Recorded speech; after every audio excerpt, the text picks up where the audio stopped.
I grew up in a great family. I have two parents that have been married for over 25 years and a younger brother that's 20 years old. Growing up, my dad is Catholic and my mom is Buddhist. And when we were really little, we would go to church sporadically, but then the extracurricular activities started. I was really heavily involved in basketball, so around the age of 10, we became that family that maybe went to church once a year, maybe on Easter, maybe on Christmas, sometimes not at all. I probably considered myself agnostic throughout high school, just believing that maybe there was a God out there, but I probably would never know. So I just lived my life the way I wanted to live it. I became a Christian and committed myself to God, began a real relationship with Him in college, and after that my life changed and it's never been the same. After I began my relationship with God, I started volunteering in the church and being a light in the church, but God's really taught me that I need to be a light wherever I go, and that includes my family. And that's not going to happen just by me showing up and hoping that my aura influences them. So I've really taken the approach that I need to be purposeful and intentional with my conversations and with my time with my family, and that I need to really be bold but still loving and respectful of my parents. My dad and I, it's been really cool.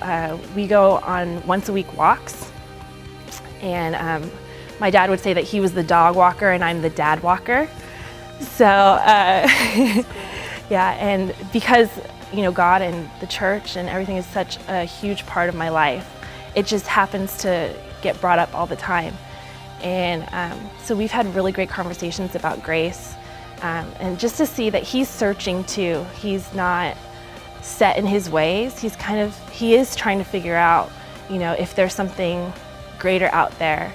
And a little while ago, he actually, we were talking about grace, and it was like it clicked.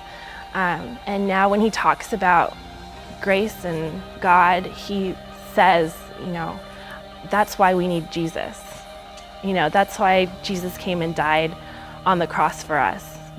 That's why grace is so important. And hearing him say that, when he said that the first time, I wanted to cry, but obviously I couldn't, because that would be weird in the middle of our walk. And then a couple weeks ago, actually, it was right after Easter, we were on our walk again, and he was talking to me and said, I really think I can get your mom to be a Christian. Yeah, he said, I think if we make as a family an effort to get her to go to there's a little church that we've visited, there's a Chinese and English service, or a bilingual service. My mom's Chinese. So he's like, I think if we start, going there and asking her if she wants to go with us, that I can help her become a Christian. And he's like, it might take a month, it might take a year, it might take 10 years. He's like, but I think we could do it as a family. And so just hearing him say things like that he wants to, that God's changing his life and his heart is more open to the things of God is so great. I'm Cindy Glazer, and I'm becoming a light in my family.